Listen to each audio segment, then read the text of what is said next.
श्री राम जय जय राम।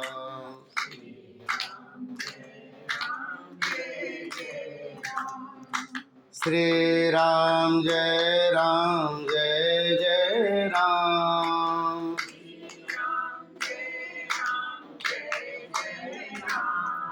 श्री राम जय जय राम।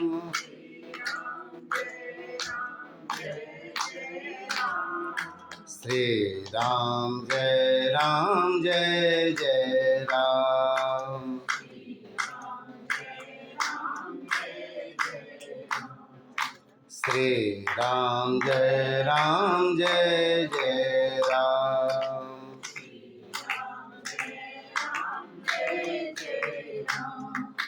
श्री राम जय जय राम।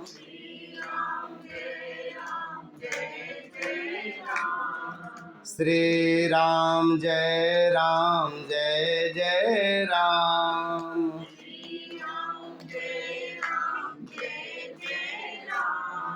श्री राम जय जय राम।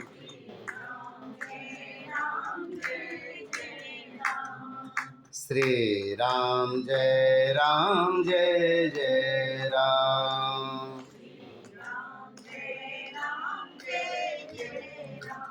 बोलिए भक्तवत्सल भगवान की, श्री किशोरी जी की, श्री हनुमान जी महाराज की, श्री सद्गुरुदेव भगवान की, सर्व संत भक्त वैष्णवन की, गंगा मैया की, गैया मैया की, गिरिराज महाराज की, श्रीमद्भागवत महापुराण की, श्रीमद्भागवत सप्ताह ज्ञान यज्ञ की, श्री व्यास जी महाराज की, श्री सुखदेव जी महाराज की, श्री परीक्षित जी महाराज की, आज के आनंद की।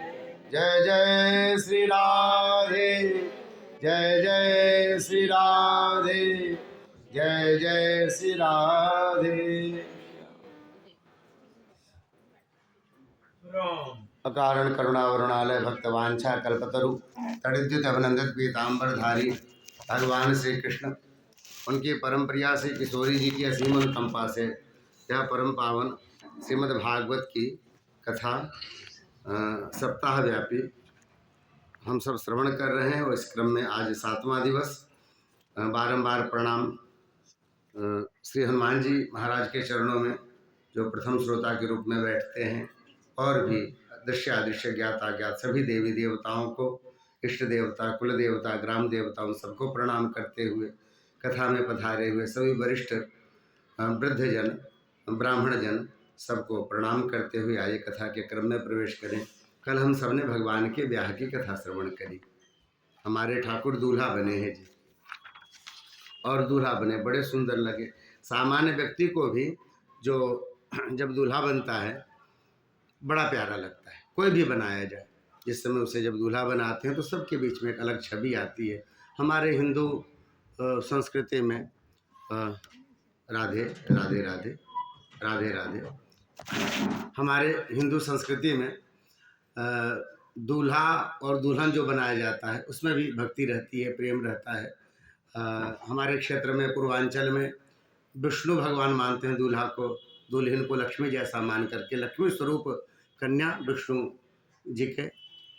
विष्णु जी को प्रदान करते हैं कन्यादान के समय। हमारे मिथिला में दूल्हा को शिव स्वरूप मानते हैं, उनको वैसा ही श्रृंगार किया जाता है, उसके तिलक भी वैसे ही लगाए जाते हैं। यहाँ सीधे लगाते, वहाँ पे ऐसे लगाते, क्योंकि हमारे भोले बाबा का तो शिव स्वरूप दूल्हा मान करके और उससे फिर पार्वती स्वरूप दुल्हन प्रदान करते हैं। तो हमारे यहाँ शादी भी है या कोई भी पूजा हो, बिना ठाकुर जी के तो होती ही नहीं, ठाकुर जी ही उसमें मुख्य हैं। तो केवल स्वरूप माना जाता है, तो इतने सुंदर लगते हैं। कोई भी दूल्हा बनाओ अच्छा लगता है जी, चारों मारू लगता है। उसमें उसके रंग भी देखते अच्छे लगते हैं, उसमें तेज आ जाता है, एक स्वरूप आ जाता है, दुल्हन में भी एक स्वरूप आ जाता है ठाकुर जी का। जब ठाकुर स्वयं बने होंगे तो कितने सुंदर होंगे ना। बहुत सुंदर है ठाकुर। कहते हैं कि जो देखता देखता रह जाता। हमारे यहाँ बिहार में बक्सर के एक बहुत बड़े कवि हुए हैं, भोजपुरी में गीत लिखा करते हैं, श्री प्रताप जी महाराज, और उनकी बड़ी अच्छी एक रचना है। वो कहते हैं कि चंद्रमा जो है ये पूर्णिमा का चंद्रमा बहुत सुंदर, दिखने में बड़ा भव्य, और जब निकला है तो पूरे गर्व में निकला है, मैं सबसे सुंदर हूँ, मेरी चमक ऐसी है। और चारों तरफ उसने दृष्टि डाली और सबको देख करके प्रसन्न हुआ, मैं सबसे सुंदर दिख रहा हूँ। तब तक उसकी नज़र भगवान कृष्ण पर पड़ी और कन्हैया को देखते ही मुरझा गया जी। हमारे ठाकुर जी का जो दुर्लभ स्वरूप देखा उसने तो मुरझा गया। हमारे राघव सरकार, हमारे ये ठाकुर कन्हैया, इन सब का स्वरूप ही ऐसा है। तो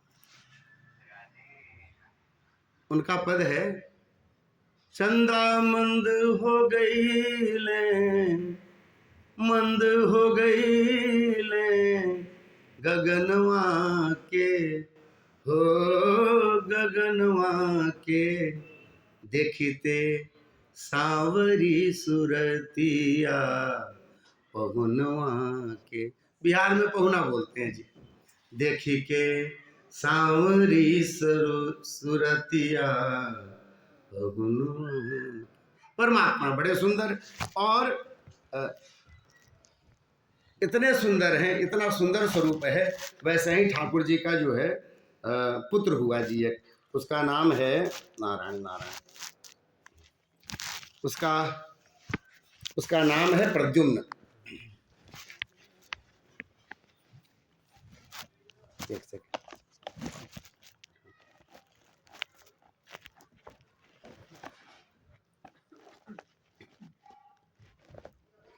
दयालु तुम्हारी सदा जय हो। हाँ जी, तो उनका नाम है प्रद्युम्न। बालक अभी 6 दिन का ही हुआ था, यानी सौर्य गृह में ही थे। तब तक जो है एक संबरासुर नाम का दैत्य है, उसने उनका जो है सो अपहरण कर लिया और ले जाके बीच समुद्र में फेंक दिया। बीच समुद्र में फेंक दिया,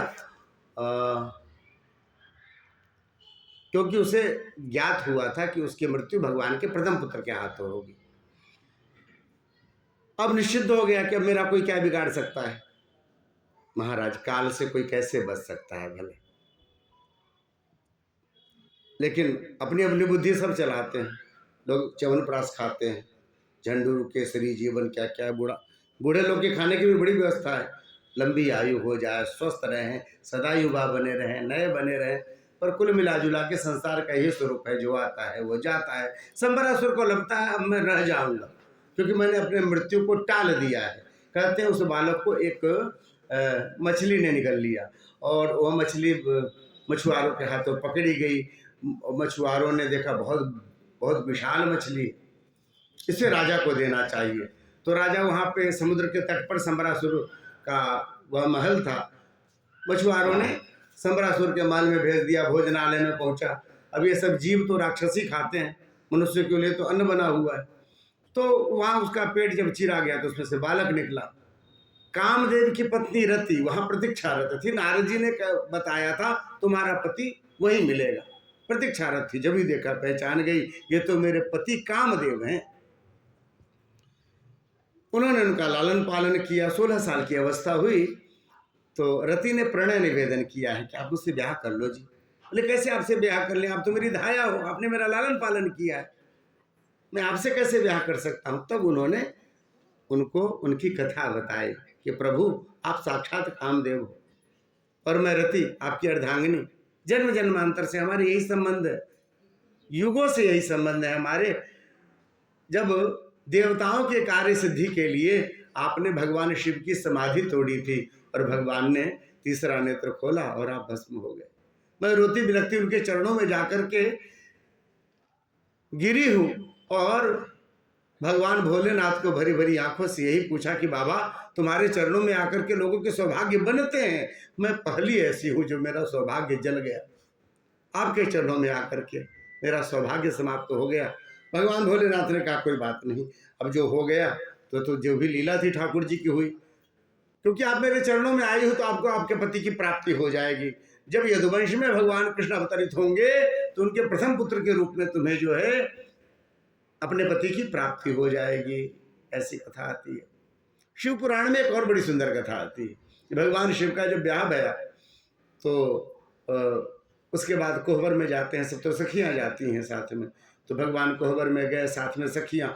अब पार्वती जी साक्षात हैं भगवान शिव की अर्धांगिनी, तो उनकी सखियाँ भी होंगी, लक्ष्मी जी, ब्रह्माणी जी, सब ऐसे जितने देवियाँ हैं, इंद्राणी, वे सब थी सखी के रूप में। रति भी साथ में थी वहाँ, सबको देख रहे थे, प्रसन्न थे, विनोद कर रहे थे जैसे दूल्हे से किया जाता है। रति चुपचाप बैठी हुई थी। भगवान शिव की दृष्टि गई है, बोले तुम क्यों खामोश हो, तुम्हें भी बोलना चाहिए कुछ। बोले बाबा कैसे बोले, हमारी तो हंसी चली गई। भगवान भोलेनाथ ने कहा अच्छा कुछ करते हैं। उन्होंने कहा कोई उसके कोई अंश है आपके पास? बोले हाँ, उस राख को मैंने अभी तक अपने चुनरी में बांध के रखा है कोने में। तो बोले खोलो। उन्होंने खोला, उस क्या किया उन्होंने, भगवान ने, भोलेनाथ ने उस पर जल छिड़का है। कहते हैं कामदेव सशरीर हो गए। ऐसी भी कथा आती है। कह जाओ, जब ऐसा समय है कि सब हंस रहे हैं, तुम्हारी हंसी क्यों न हो। और ऐसा कह करके भगवान भोलेनाथ ने रति और कामदेव को पुनः मिला दिया। ऐसी कथा आती है। पुराण में अंतर, सब में अलग अलग कथाएं हैं। यहाँ पर रति ने जब ऐसा कहा तब वो अपने आप को पहचान गए, संबरासुर का वध किया है और लौट करके द्वारिका है पहुंचे अपनी माता जी के महल में। रुक्मिणी जी ने दूर से देखा है, समझिए तो हमारे पति देव आ रहे, हूबहू भगवान कृष्ण जैसे दिखते। तो भगवान को देख करके संकोच आया हृदय में और लज्जा के कारण जाकर के पीछे छुप गए दरवाजे के। अब इधर आए हैं प्रद्युम्न, खोजे मेरी माँ कहाँ है, और खोजते हुए दरवाजे के पीछे चरणों पे दृष्टि गई। जब भी देखा तो दरवाजे के पास जाकर वहाँ प्रणाम किया सिर रख करके। रुक्मिणी जी तो संकोच से गड़ने लगे, जी क्या करते हो जी, हम आपके अर्धांगिनी हैं, आपके चरणों की दासी, आप प्रणाम कर रहे हो, ऐसे भी कोई मजाक करता है क्या? प्रद्युम्न ने कहा माँ मैं प्रद्युम्न। अब उन्होंने आंखें उठा करके देखी, अब तो संकोच से आंखें नहीं उठा के देख रही। अब उन्होंने आंखें उठा करके देखी, तब जाना ये प्रद्युम्न जो है कृष्ण नहीं है, ये कृष्ण की तरह दिखते हैं हूबहू। बहुत ध्यान से देखा, कहा कि बेटा तू तो बिल्कुल भगवान की तरह दिखता है, भगवान कृष्ण की तरह दिखता है। अच्छा सुनो, जैसे आप दिख रहे हो ना, यदि मेरा बेटा जीवित होता तो इतना ही बड़ा होता, अभी बिल्कुल हूबहू तुम्हारे जैसा। बोली माँ मैं वही हूँ, संबरासुर ने मेरा हरण कर लिया था, फिर भी भगवान की कृपा से मैं सुरक्षित तुम्हारे सामने हूँ। जब भी ऐसा कहा, अब तो रुक्मिणी जी की आंखों से आंसू उतर आए, हृदय से लगा लिया। कहते हृदय से दुग्ध उतर आया है और बहुत प्रसन्न हुई हैं। इसके बाद परमात्मा की आगे के विवाह की कथा होती है। परमात्मा ने एक है सत्राजित, सत्राजित की बिटिया है सत्यभामा, इससे ब्याह हुआ है ठाकुर जी की। बड़ी छोटी सी कथा है पर ये बड़े लाभ वाली कथा है। जीवन में यदि चौथ के चांद को आपने देखा है, और चौथ के चांद को देखने से कलंक लगता है, जो गलती आपने नहीं की है और जो आपसे भूल नहीं हुई उसका आपके ऊपर लांछन लगता है। इस कथा के सुनने से चौथ के चांद के देखने का लांछन समाप्त हो जाता है। तो कहते हैं सत्राजित को एक मणि मिली थी भगवान सूर्य से, सूर्य की उपासना करने से। भगवान सूर्य की वह मणि बहुत प्रभावी थी। यदि आप नियम पूर्वक उसके प्रतिदिन पूजा करते हैं तो वह बहुत सारा सोना देती थी और बहुत दिव्य चमक थी उसमें। गले में जब पहन करके निकला तो सेवकों ने भगवान कृष्ण को सूचना दी, लगता है भगवान सूर्य स्वयं आए हैं। भगवान ने देखा भी सूर्य ने तो कहा नहीं था आने के लिए, कैसे आ गया। तब नजर पड़ी सत्राजित पर, भैया सत्राजित है। सत्राजित को कहा सुनो भैया बहुत सुंदर मणि है, लगती भी अच्छी है, बहुत चमक भी है, पर भैया आप ऐसे जो सड़क पे घूमते हो ऐसे नहीं घूमना चाहिए, ये सब बहुत महंगे हैं और पता नहीं किसकी नीयत कब खराब हो जाए तो आपको नुकसान हो सकता है। यदि आपके पास ऐसी कोई सामग्री है तो उसे कोष में जमा करा दो, तो वहाँ पे सिक्योरिटी है, वहाँ लोग हैं सैनिक, आपको चिंता भी नहीं होगी और सुरक्षित भी रहेगा। भगवान ने तो अच्छे के लिए कही थी बात, पर सत्राजित को बुरी लगी। उसने कहा कि लगता है ठाकुर जी को हमारी चमक पसंद नहीं आई, वो अपने अलावा किसी को भी जो है प्रसन्न नहीं देख सकते। ऐसा भला बुरा कहना शुरू किया सबके सामने, सबको कहना ऐसा शुरू किया। भगवान ने कहा देखो हमने बात तो अच्छी बताई थी पर इसके मन में ऐसा लग रहा है कि मुझे लोभ आ गया, भगवान के प्रति ऐसा विचार। सत्यजित का जो छोटा भाई था, एक बार उसने गले में मणि धारण की और धारण करके निकला बाहर। अब आप कुछ अच्छा पहने और कोई देख के बड़ाई ना करे, फिर तो पहनने का फायदा क्या। दिखने दिखाने का बड़ा शौक होता है लोगों को। अब ये बाहर की तरफ निकला और ऐसे निकलते निकलते जब भी नगर के बाहर गया, एक शेर ने झपट करके उसके ऊपर उसकी भी हत्या कर दी, घोड़े की हत्या कर दी और वह मणि ले लिया। उस शेर को मार करके जामवंत जी ने वह मणि ले लिया और चले गए। इधर जो है फिर खोज शुरू हुई, कहाँ क्या हुआ क्या हुआ। प्रसेन इसका नाम है, प्रसेन नहीं दिख रहा नहीं दिख रहा। अब सत्यजित ने सबको कहना शुरू किया, भगवान कृष्ण की निगाह गई थी मणि पर, हो न हो उन्होंने ही जो है मेरे भाई का कोई नुकसान कर दिया और मणि रख ली। भगवान ने कहा, ये देखो बैठे बिठाए क्या क्या हमें सुनने को मिल रहा। बहुत सारे द्वारिकावासी युवकों को लेकर के परमात्मा गए हैं खोजने के लिए। मरा हुआ घोड़ा मिला, फिर प्रसेन मिला, पर उसके शरीर में मणि नहीं थी। सिंह के पांव के निशान देखे और आगे में सिंह मरा पड़ा मिला, पर मणि नहीं मिली। फिर पुराने भालू के पांव के निशान देखे वृक्ष के, और फिर जब गए तो गुफा में वो निशान समाप्त होता था। द्वारकावासी सब भयभीत हो गए, पता नहीं कैसा राक्षस हो कि कौन हो, हम इसमें प्रवेश नहीं करेंगे। भगवान ने कहा कि आप इंतजार करो और हम जाकर के ले आते हैं मणि। सब लोग बाहर इंतजार करने लगे, परमात्मा प्रवेश कर गए। अब तो अंदर जाते जाते जाते जाते बड़ी दूर तक बिल्कुल अंधेरा ही था। बाद में एक जगह प्रकाश की किरण दिखाई दी। परमात्मा आगे बढ़े तो देखा हुआ मणि। मणि को देख करके जब लेने के लिए हाथ बढ़ाया आगे, तो जामवंती जी उससे खेल रही थी। जामवंती जी देख करके भगवान को जोर से चित्कार करने लगी, रोने लग गई। तब तक जामवंती जी आए, उन्होंने भगवान को उठा के पटक दिया। भगवान बोले, भी एक बार पूछो तो कौन है, क्या बात है। तब तो फिर पटक दिया। अब अंधेरे में तो कुछ दिखे नहीं। फिर दोबारा भगवान इधर उधर देखे कि दिख ही नहीं रहा जामवंत। फिर से भगवान ने कहा, भी एक बार बात तो करो। तो फिर से पटक दिया। अब भगवान सतर्क हो गए। अब के तो जब ही पकड़ने आया भगवान को पटकने के, भगवान ने पकड़ा हाथ और पकड़ के फिर उसके बाद महाराज दोनों के बीच में मल्ल युद्ध शुरू हो गया। 1 दिन 2 दिन 3 दिन 4 दिन 27 दिनों तक यह मल्ल युद्ध चला। द्वारकावासी सब इंतजार करते करते 4-5 दिन 6 दिन 7 दिन बीत गए। घबरा गए सब, किसी की हिम्मत भी ना हो उस गुफा में जाने की। अब सब लौट गए द्वारिका में जाके खबर कर दी, भैया भगवान तो गायब हो गए, मिल ही नहीं रहे। अब तो पूरे द्वारिका वासियों का तो भोजन पानी सब बंद हो गया, सब दुखी हो गए। अब क्या होगा, भगवान ही चले गए, पता नहीं कहाँ चले गए, हम लोग का त्याग कर दिया। ऐसा विचार करके सब बड़े चिंतित हैं। और यहाँ 27 दिनों तक युद्ध होता रहा। अंत में जाकर के जामवंत जी पस्त पड़ गए हैं, भगवान के चरणों पे गिर पड़े। प्रभु मैं आपको जान गया, आप ही हमारे प्रभु श्री रामचंद्र जी हैं। अच्छा भैया 27 दिन तक पटका है तब जाके जाने, पहले जान जाते। कथा ऐसे है कि भगवान राम जब सेना लेकर के समुद्र को पार कर गए और वहां जाकर के शिविर बनाया लंका के तलहटी में। भगवान एकांत में बैठे थे अपने शिविर में। उसी समय जामवंत जी का आगमन हुआ है। भगवान अकेले बैठे थे। भगवान ने देखा, पूछा क्या बात है जामवंत जी, कैसे आना हुआ। बोले प्रभु आप अकेले इसीलिए आए। कुछ मन में बात थी और सोचा कहूँ कि ना कहूँ, फिर आप अकेले हैं तो सोचा कहीं ले। तो भगवान ने कहा आ गए हो तो कह दो। कह प्रभु मैं बड़ा पुराना हूँ, मैं ब्रह्मा जी का पुत्र हूँ। जब ब्रह्मा जी के 5 मुख हुआ करते थे तब मैंने ब्रह्मा को देखा है। अब तो 4 मुख हो गए, 1 मुख काट दिया। भगवान शिव ने ऐसी कथा आती, जब इंद्र को 2 आंखें थी तब मैंने इंद्र को देखा है। आपके विवाह में उसके 1000 आंखें हो गई। तो उस समय मैंने इंद्र को देखा। जब पर्वतों के पंख हुआ करते थे तब मैंने पर्वतों को देखा है।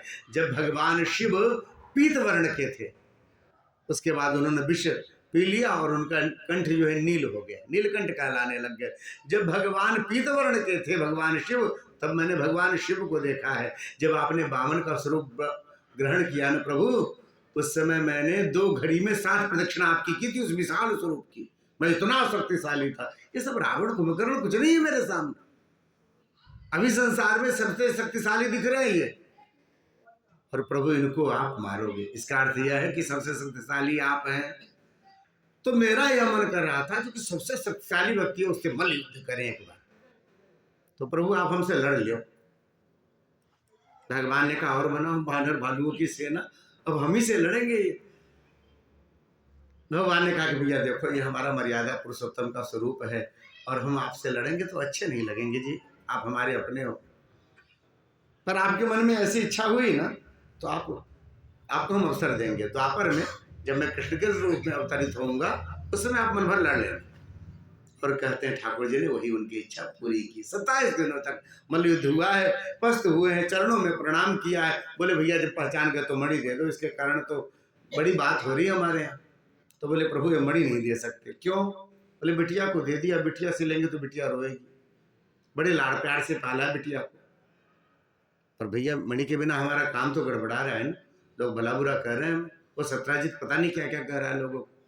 बोले एक उपाय है। बोले क्या? बोले बिटिया से ब्याह कर लो आप, तो मणि साथ में दहेज में चली जाएगी। भगवान ने कहा ठीक है चलो ब्याह कर लेते। और कहते हैं जामवंती जी के साथ ब्याह हुआ ठाकुर का।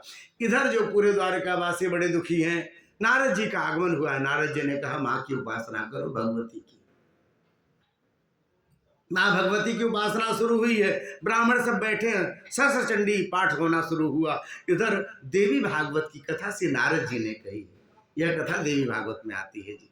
एक बार बेंगलोर में देवी भागवत की कथा करनी पड़ी, फिर जनकपुर में करनी पड़ी। ये सब क्रम उसमें जो है स्पष्ट होते हैं। देवी भागवत की कथा 9 दिनों तक करी है श्री नारद जी ने, इस अभिप्राय से कि परमात्मा भगवान कृष्ण कहीं भी हो सकुशल लौट करके चले आए। और जिस दिन यह कथा पूरा हुआ, हवन हुआ है, हवन करके सब बैठे हुए थे, ब्राह्मणों को दक्षिणा दे रहे थे।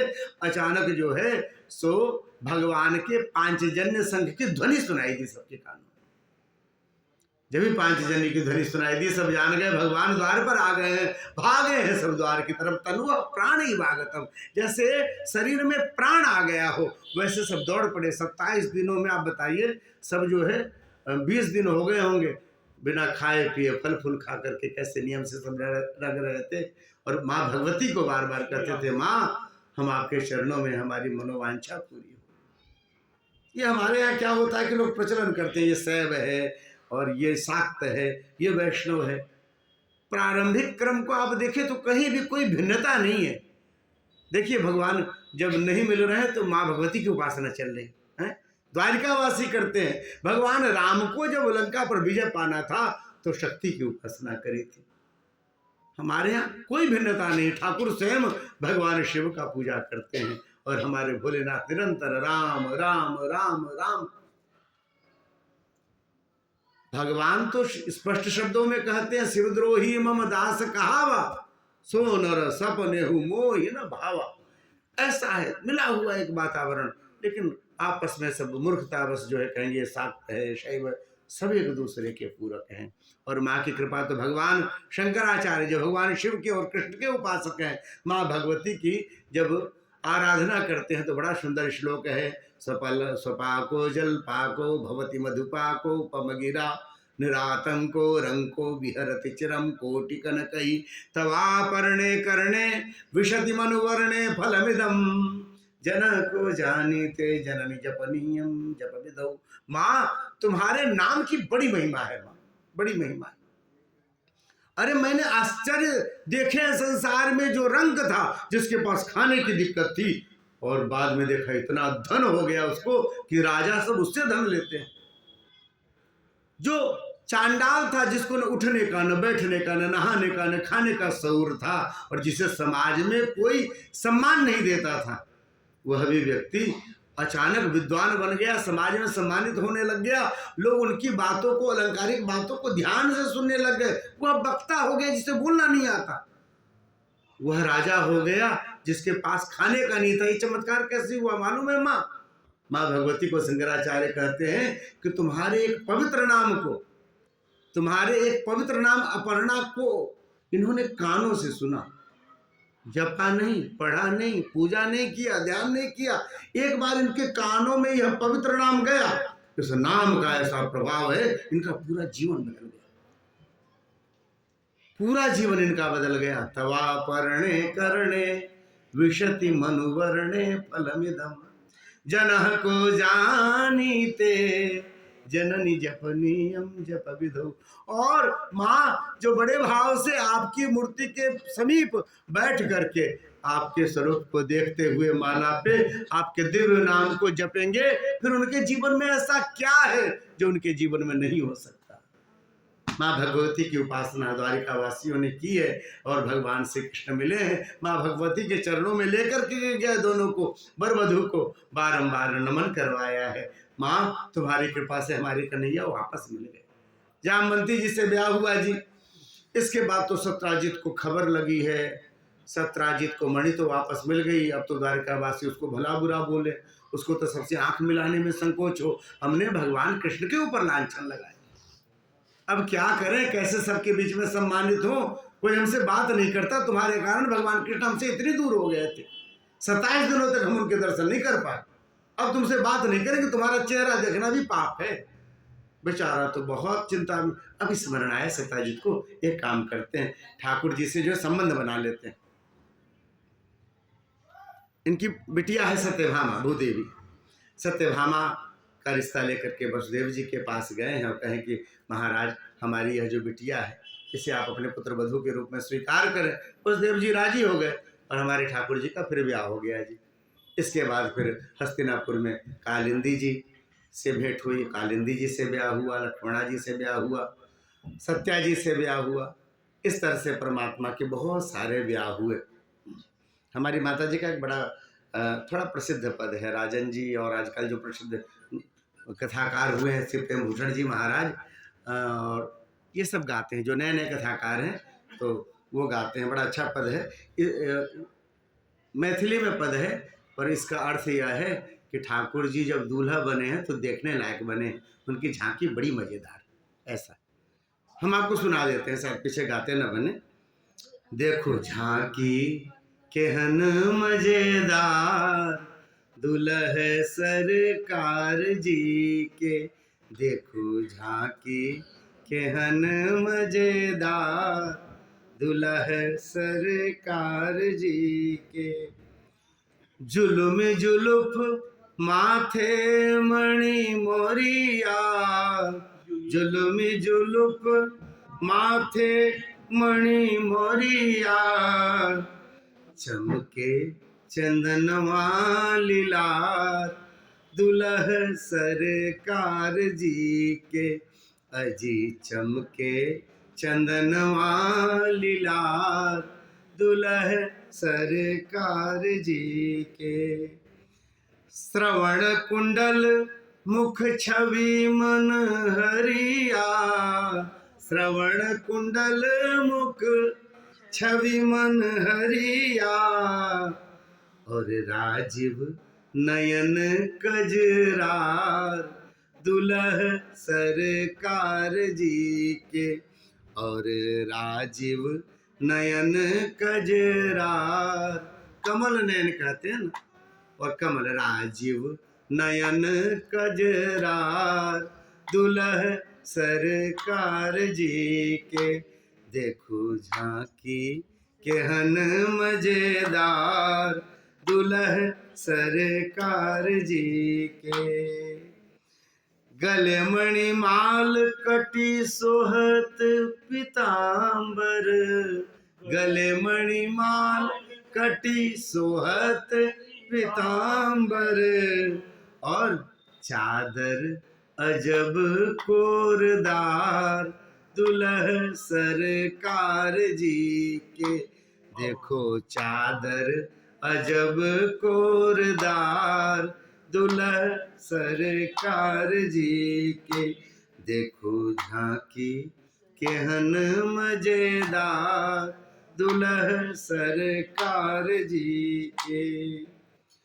चरण कमल में लागल महावर, चरण कमल में लागे महावर, चरण कमल में लागल महावर, चरण कमल में लागे महावर। अब मेहंदी वगैरह होने लग गई ना, पहले महावर ही लगता था, पैर को बिल्कुल लाल कर देते थे। देसी लोगों में होता है, अभी भी पूजा पाठ करें सबके पैर रंगाते हैं। चरण कमल में लागल महावर, चरण कमल में लागल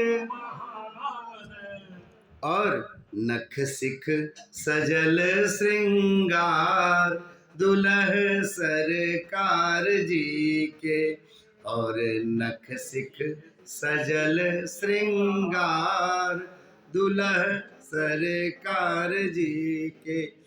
देखो झांकी केहन मजेदार दुल्ह सरकार जी के। बाम भाग दुल्हन पटरानी, बाम भाग दुल्हन पटरानी, बहिनी किशोरी जी हमार दुल्ह सरकार जी के। हाँ जी, बहिनी किशोरी जी हमार दुल्ह सरकार जी के। देखो झांकी केहन मजेदार दुल्ह सरकार जी के। तो महाराज इस तरह से हमारे ठाकुर जी के ब्याह का क्रम बना हुआ है और ब्याह होते जा रहे हैं। भौमासुर के कारागृह में 16,100 राजकुमारियां रखी हुई थी। परमात्मा ने देवताओं के कहने पर भौमासुर का वध किया है। माँ अदिति के कुंडल और देवताओं के जो छत्र आदि थे इंद्र के सब लौट आए हैं। परमात्मा स्वर्ग गए थे और वहाँ से पारिजात वृक्ष भी लिए। ऐसी कथा आती है। वहीं पर भौमासुर के कारागृह में जो बंद थी राजकुमारियां 16,100 उनको मुक्त किया है और कहा कि देवी आप सब अपने अपने घर को जाइए। राजकुमारी सब चलने को हुई प्रसन्न मन, अब हमें फिर से घर जाने को मिल रहा है और हम अपने माता पिता साथियों का सबका दर्शन करेंगे, ऐसा विचार करके चलने को उद्यत हुई। फिर अचानक स्मरण आया संसार का स्वरूप तो ऐसा नहीं है, अब हम जाएंगे तो शायद हमें वैसा आदर न करें।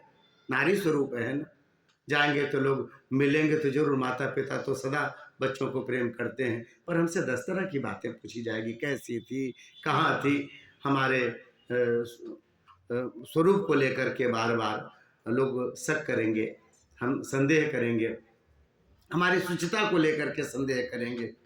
फिर समाज में जाए तो हमारी क्या स्थिति होगी पता नहीं। लोग हमसे ब्याह करें या ना करें, कितनी तरह की बातें होंगी, सबको हम क्या क्या बताते फिरेंगे कि हम कारागृह में थे। महाराज जो घर की तरफ चली थी लौट गई हैं, भगवान के सामने सिर झुका करके खड़ी हो गई। परमात्मा ने कहा क्या है, घर नहीं जाना आपको?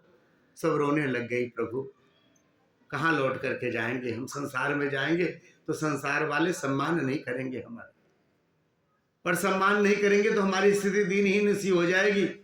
और प्रभु जब दीनहीन सी हो जाएगी तो तुम्हें ही देखना पड़ेगा हमें। तो प्रभु आप अपने चरणों में दासी बना के रख लो, हमें फिर से लौट करके नहीं जाना अपने घर परिवार में। आप अपने चरणों में दासी बना के रख लो, हम यहीं रह लेंगे। आप दीन बंधु हो, दीनानाथ हो, दीन दुखर हो, दया की मूर्ति हो, हे प्रभु अपने चरणों में रख लो। ऐसा करके सब रोने लग गई।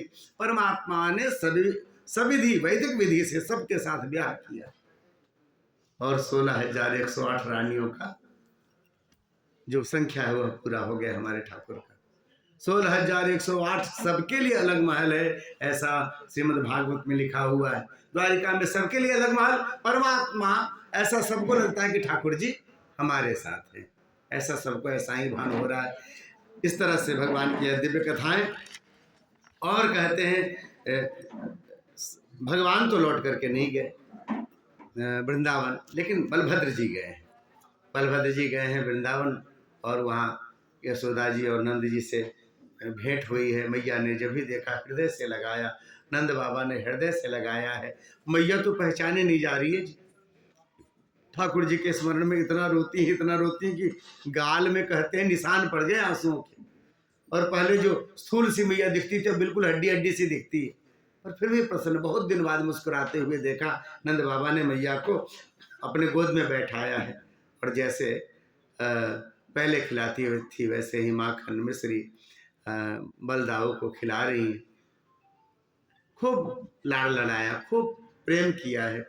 फिर सामने बैठे हैं और पूछने लग गई कैसे हैं सब, देवकी कैसी है, वसुदेव जी कैसे हैं, उद्धव आया हुआ था, उद्धव से भेंट हुई हमारी, उद्धव कैसा है, अक्रूर जी कैसे हैं पूछा। और फिर धीरे से पूछा मेरा खाना कैसा है। ऐसा जब भी पूछा तो कहते हैं उनके जो है कंठ अवरुद्ध हो गए। तभी दाऊ ने संभाला, भैया अच्छा है, बड़ा अच्छा, तुम्हें बहुत याद करता है, बहुत याद करते हैं आपको, बस भैया बहुत सारा काम है ना, जरासंध परेशान किया रहता पहले, तो मथुरा छोड़ करके जाते नहीं बनता, इसलिए आ नहीं पाए, पर आपको याद बहुत कर रहे हैं। अच्छा जी, सुन रहे हो जी, नंद बाबा को बोल रही, हमारा लाला हमें याद करता है, उसे समय नहीं आने का, और याद हमें बहुत करता है। हाँ जी, कैसे नहीं याद करेगा, मेरा लाला है, मैंने उसे पेट में रखा है, मैंने उसको जन्म दिया है, मैंने उसका लालन पालन किया, अपनी माँ को कैसे भूल जाएगा। अच्छा ये बताओ मेरे लाला का ब्याह हुआ क्या? बोले हाँ भैया ब्याह हुआ ना। मेरी बहू कैसी है? तो दाऊ ने पूछा कौन वाली, मतलब बहुत सारे ब्याह हैं क्या? बोले हाँ भैया। बोले कितने ब्याह हैं? दाऊ ने मुस्कुराते हुए कहा भैया जितने तुझे गिनती नहीं आती ना उससे ज्यादा ब्याह हैं। यशोदा मैया को हंसते हुए लोगों ने देखा, खिलखिल करके हंस पड़ी हैं और कहती हैं कि हाँ जी, देखो ऐसी ही बात जो हिमालय से जो बाबा आए थे ना, बाद में लोगों ने बताया भगवान शिव थे, मैं तो पहचान ही नहीं पाई थी, तो मैंने कहा कि मेरे लाला का जरा हाथ देख लो। बोले हाथ क्या देखना, मैं तो पूरा लाला देख रहा हूँ। फिर बताओ तो मेरा लाला का जीवन कैसा होगा? बोले राजा बनेगा राजा तेरा बेटा। अरे ये कौन सी बात है, इनके बाबा राजा हैं तो बेटा तो राजा बनेगा ही, कुछ और बताओ ना। तो उन्होंने कहा भैया ये नंदगांव के राजा नहीं बनेंगे, द्वारिकाधीश बनेंगे, तीनों लोग के राजा, इतना बड़ा राजा बनेगा आपका लाला। तब मैंने उनसे पूछा था मेरी बहू कैसी होगी, यही बात उन्होंने कही थी, कौन वाली बहू? तो मैंने कहा कि देखो बाबा मैं पढ़ी लिखी नहीं हूं, पर मेरी 9 लाख गाय हैं और मैं गिन लेती हूं। अब बताओ। बोले बहुत सारी बहुएं होंगी तुम्हारी। अब बता दो कितनी बहुएं हैं हमारी? उन्होंने कहा मैया 16,108 बहुएं हैं तुम्हारी। अब मैया का तो मुंह देखते बने, अजी सुनते हो 16,108 बहुएं हैं हमारी, यदि हम चले जाए ना तो हमारे सेवा के लिए नंबर लगेंगे। ये तो कहो हम आपके पास हैं, आपका ख्याल रख रहे हैं, यदि चले जाए तो कितनी सेवा होगी हमारी। बताओ 16,108 ब्याह हो गए हमारे लाला के। वृंदावन में बड़े भाव से सुनाते हैं जी। छोटा सा था, क्या ब्याह का शौक था उसे। एक बार तो मैं माखन बिलो रही थी और उस समय आकर के मुझे कहा माँ तुझे कितनी मेहनत करनी पड़ती है, थक जाती होगी ना, इतने सारे काम करने पड़ते हैं, एक काम कर मेरा ब्याह कर दे, एक छोटी सी बहू आ जाएगी और तेरा ये सब काम कर दे, तुझे कुछ नहीं करना पड़ेगा। तो मैंने मुस्कुराते हुए कहा कि लाला मुझे ये सब करना थोड़ी ना जरूरी है, सेवक है सेविकाएं हैं, तेरे लिए मैं ही बिलोती, मुझे अच्छा लगता है अपने बेटे के लिए करने में, नहीं तो सेवक सेविका है ना, मुझे नहीं जरूरत है करने की। ना ना मैया फिर भी सेवक सेवक होते हैं, अपने अपने होते हैं, मेरा ब्याह कर दे, एक बहू आ जाएगी छोटी सी तो फिर वो कर दिया करेगी, तुम तो बस बैठ कर के सेवा लिया करना उनसे। अच्छा ठीक है लाला ब्याह कर देंगे ना, तू बड़ा हो जा, फिर तेरे जैसी सुंदर सी एक लाली खोज के ब्याह कर देंगे। बोले भैया बहुत देर हो जाएगी, अभी कर दो ना। अरे लाला ऐसे ब्याह थोड़ी ना होता, उसके लिए देखना पड़ता है घर परिवार के, अब राजा है तो राजा के यहाँ रिश्ते होंगे, देखना पड़ता है, ताकना पड़ता है, तब ब्याह होता है, तो बहुत छोटा है ना, अभी नहीं कर सकते। बोले भैया अभी कर दो। बोले कैसे कर दे? तो बोले मैंने लाली देख रखी है। हाय राम तेने बहू भी देख रखी है? कौन है? बड़ा कल गा रही थी, कौन गा रही थी? दीदी गा रही थी। हाँ तो क्या नाम है उसका? बोले बरसाने वाले ना विश्वानु जी, उनकी लाली है, बड़ी सोहनी है मैया, राधा नाम है उसका, मेरा ब्याह कर दे। भैया ने कहा हाय राम तेने बहू भी देख रखी है? देख लाला बड़ा हो जा, अभी तो तू छोटा सा है, नन्ना मुन्ना सा, थोड़ा बड़ा हो जा, फिर हम आपका ब्याह कर देंगे। भगवान ने समझा कि मैया ऐसे नहीं मानेगी, तो ठाकुर जी बीच आंगन में चले आए और नाच नाच करके गाने लगे। फिर से गा लेते हैं ना, 2 लाइन गा लेंगे। अब बोले तो आप गा लेना आगे वाला, लिखा हुआ नहीं। राधिका गोरी से बिरज की छोरी से मैया करा दे मेरो ब्याह। राधिका गोरी बिरज की छोरी से मैया करा दे मेरो ब्याह। उम्र तेरी छोटी है, नजर तेरी खोटी है, कैसे करा दूं तेरो ब्याह। उम्र तेरी छोटी है, नजर तेरी खोटी है, कैसे करा दूं तेरो ब्याह। कन्हैया को लगा कि मैया ऐसे नहीं मान रही, नाच गा के बताओ मनाओ तो नहीं मानती, तो सोचा फिर थोड़ा सा धमका लेते। जो नहीं ब्याह कराए तेरी गैया नाए चराऊं, जो नहीं ब्याह कराए तेरी गैया नाए चराऊं। आज के बाद मेरी मैया तेरी देहली पे ना आऊं, आज के बाद मेरी मैया तेरी देहली पे ना आऊं। आएगा रे मजा अब जीत हार का, राधिका गोरी से बिरज की छोरी से मैया करा दे मेरो ब्याह। उम्र तेरी छोटी है, नजर तेरी खोटी है, कैसे करा दूं तेरो ब्याह। भगवान को लगा धमकाने से तो मान ही नहीं रही है, फिर मनाने लग गए। हरिओ मोरी मैया, देखो मैया ब्याह हुआ मेरा तो फायदा सब तुम्हारे ही है। क्या फायदा है? छोटी सी दुल्हनिया तेरे आंगन में डोलेगी, छोटी सी दुल्हनिया तेरे आंगन में डोलेगी। तेरे आगे मैया वो घूंघट ना खोलेगी, तेरे आगे मैया वो घूंघट ना खोलेगी। तेरे बैठेंगे द्वार पे, राधिका गोरी से बिरज की छोरी से मैया करा दे। हाँ, दाऊ आ गए बीच में, दाऊ आ गए। उन्हें लगा ये अपने ब्याह की बात कर रहा है, बोले मैया समझा दे, मैं बड़ा हूं, पहले मेरा होगा तब इसका होगा। तो कन्हैया कहते हैं मैया इन्हें समझा दे, घर में बहू आने वाली है, सीधे घर में ना जा करे, खांस के आया करे। दाऊ को कह दो जरा, कह दो जरा, बैठे वो द्वार पे, राधिका गोरी से बिरज की छोरी से मैया करा दे मेरो ब्याह। उम्र तेरी छोटी है, नजर तेरी खोटी है, कैसे करा दूं तेरो ब्याह। और चंदन की चौकी पे मैया तुझको बैठाऊं, चंदन की चौकी पे मैया तुझको बैठाऊं। अपनी राधा से मैं चरण तेरे दबवाऊं, अपनी राधा से मैं चरण तेरे दबवाऊं। अच्छा, कहते सब लड़के ऐसा ही हैं पहले।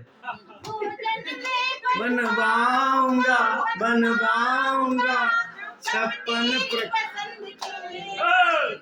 गोरी से बिरज की छोरी से मैया करा दो। उम्र तेरी छोटी है, बिरज तेरी खोटी है, कैसे करा दूं तेरा। सुन बातें कान्हा की मैया बैठी मुस्काए, सुन बातें मैया बैठी लेके बलैया मैया हिवड़े से अपने लगाए, लेके बलैया हिवड़े से अपने लगाए, नजर कहीं लग जाए ना मेरे राधिका गोरी से, विरज की छोरी से, मैया करा दे मेरो प्यार। उम्र तेरी छोटी है, नजर तेरी खोटी है, कैसे करा दूं तेरा प्यार। बोलिए भक्तवत्सल भगवान की। वाणासुर की पुत्री है उषा, उसका ब्याह अनिरुद्ध से हुआ है, यह कथा आती है। और भगवान और शिव जी के बीच में संग्राम हुआ। भगवान शिव ने फिर कहा कि ये वाणासुर हमारा शिष्य नहीं प्रभु, आपका शिष्य है, इसके स्वीकार करो। और फिर वधु को लेकर के परमात्मा लौटे, ऐसी कथा है। एक बड़ी सुंदर कथा है और यह जानना चाहिए। देवधन जो हमें मिलता है, अक्सर हम लोग ट्रस्ट में होते हैं और बहुत सारे पूजा पाठ, बहुत सारे सामाजिक कार्य के लिए धन आता है। उन धनों की शुचिता रखनी चाहिए। उसके प्रति यदि लोभ होता है तो जीवन में नाना प्रकार के संकट आते हैं। और इस स्वरूप को बताने के लिए कथा बताई है नृग राजा की। बालक सब खेल रहे थे जंगल में, अचानक उन्हें प्यास लगी, ठाकुर जी के बालक। तो वो गए एक कुआं में जल पीने की इच्छा से, पर वहाँ देखा कुआं सूखा था, उसमें एक विशाल गिरगिट को देखा है। बहुत प्रयास किया निकालने का, निकाल नहीं पाए, बहुत विशाल शरीर। भगवान कृष्ण के पास गए हैं, ठाकुर जी आए वहाँ पर और उन्होंने देखा, एक तिनका उठाया और खेल खेल में उसे निकाला। भगवान के कर का स्पर्श हुआ है और वह सुंदर स्वरूप में पीताम्बर धारण किया, देवता स्वरूप में प्रकट हो गए। अब सब ध्यान से देख रहे, ये तो गिरगिट बने हुए कोई देवता थे। अरे महाराज कौन से देवता हो आप? उन्होंने कहा हम देवता नहीं है जी, हम सूर्यवंशी राजा हैं। एक नृग नाम है मेरा, नृगो नाम नरेंद्रो हम शिक्षा को तनय प्रभु दानु स्वाख्याय मानेसु यदि ते कर्णम स्पृशम। आपने यदि दानियों का नाम सुना होगा ना तो मेरा नाम अवश्य सुना होगा। हम सूर्यवंश की कथा करते हैं, इच्छा को नृग सरियाते धृष्ट दृष्टक रूसका, यह क्रम है, उसी में मैं नृग हूँ। महाराज मैंने यदि दानियों का आपने नाम सुना होगा तो मेरा जरूर सुना होगा। बालकों ने कहा ऐसा क्या दान किया आपने? भाई सतयुग के जमाना के आप हैं और आपके दानियों में जो नाम यदि है, ऐसा क्या दान किया आपने? तो बोले हमने गौ दान किया। बोले महाराज ये तो सब कोई करता है, हमारे हिंदू धर्म में तो यह मान्यता है कि महाराज नहीं भी होता तो मरते मरते भी गाय दान करा देते हैं लोग।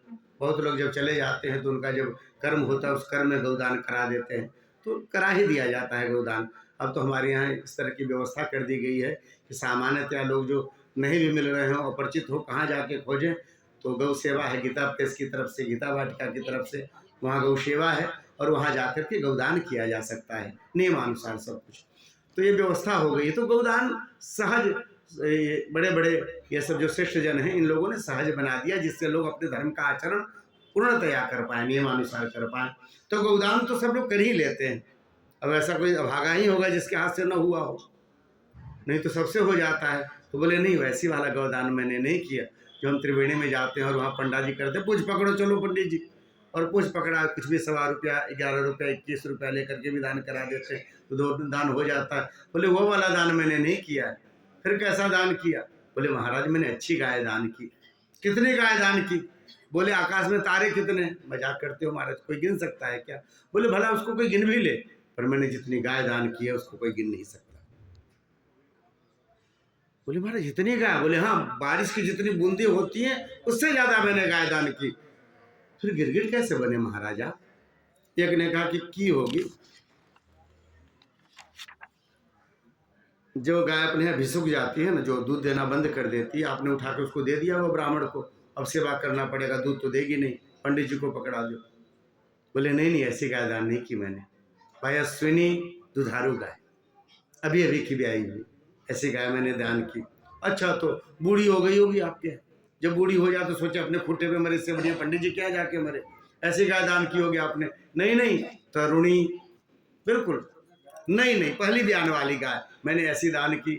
अच्छा, एक बालक ने कहा कि हो सकता है कि आपने ऐसी गाय दान की होगी जो बड़ी मरखा हो, बड़े परेशान होते हो लोग उसको दूहने में, कोई जल्दी पास में न पटकता हो, तो सोचिए पंडित जी को उठा के दे दो, फिर उन्हीं से समझेगी, खुद से न संभल रही हो तुम, पंडित जी को उठा के दे दिया। बोले नहीं भैया, हमने ऐसी गाय दान की शील रूपा, जिसको छानना भी नहीं पड़ता, गाय को छानते हैं ना तब दूहते हैं, छानना भी नहीं पड़ता, ऐसी गायों को देख करके दान की। हमारे जनकपुर में श्री राजेंद्र दास जी की कथा हुई महाराज जी की, और वहाँ अपने पथमेड़ा वाले महाराज जी के उस कथा के क्रम में आस्था या किसी चैनल पर प्रसारित भी हो रहा था, तो हम लोग भी जहाँ थे भागवत कर रहे थे वहाँ बैठ के देख रहे थे। पथमेड़ा वाले महाराज जी गए तो सब पूरे जनकपुर से उन्होंने गाय खोजना शुरू किया। महाराज जी तो बड़ी तीक्ष्ण दृष्टि है उनकी, वो तो नानी पर नानी सब पहचान जाते गाय को देख करके, कहाँ से आई, वैसा स्वरूप, शुद्ध देशी गाय। और कहते फिर हमारे मंदिर में जो गाय थी वह चुनी गई और उससे लेकर के फिर जानकी मंदिर आया सब, और वहाँ उनका सेवा हुआ। उन्हें छानना नहीं पड़ता था, अब तो बूढ़ी हो गई, शायद 10-12 उसके बालक ही हुए होंगे, लगातार बछड़े हुए, और पर उसका उन्होंने फिर पूजन किया था, जो प्रसारण में भी आया, सबने देखा महाराज जी के हाथों से पूजित हुई। तो बोले कैसी गाय दान की? तो बोले शील रूपा, छानना नहीं पड़ता जी, पैर नहीं बांधने पड़ते, ऐसे दूह लो आप जितना चाहो तो। अच्छा, गुणोपन्ना कपिला हेम श्रृंगी। अच्छा महाराज, तो गाय तो आपने जरूर दान किया, वो जर्सी गाय दान की होगी। जर्सी गाय तो आप समझो गाय दान कर लो, बकरी दान कर लो, बराबर है, गौदान के पुण्य की प्राप्ति नहीं होती, वो तो शुद्ध अपने देशी गाय के ही दान करने से पुण्य की प्राप्ति होती है। भैया मैंने देशी गाय दान की, कपिला गाय, शुद्ध देशी गाय, ऐसी गाय मैंने दान की, और खुरों को चांदी से मढ़ा करके, सिंहों को सोने से मढ़ा करके, दुकुल आदि पूरे वस्त्र, सुंदर रेशमी वस्त्र उड़ा करके पूरे नियम से दान किया। अच्छा महाराज, तो गौदान तो आपने ठीक किया था, हो सकता है कि गाय के लिए जो धन आपने लाया होगा ना, वह धन हो सकता है कि वो अन्याय से आया हुआ हो, कपट से आया हुआ हो, ऐसा वाला धन होगा, इसके कारण जो है आपकी ये गति हुई। तो बोले नहीं भैया, होता है ना कई बार ऐसा करते हैं। बोले नहीं, ऐसे धन से नहीं किया, न्यायार्जिता, न्याय से अर्जित।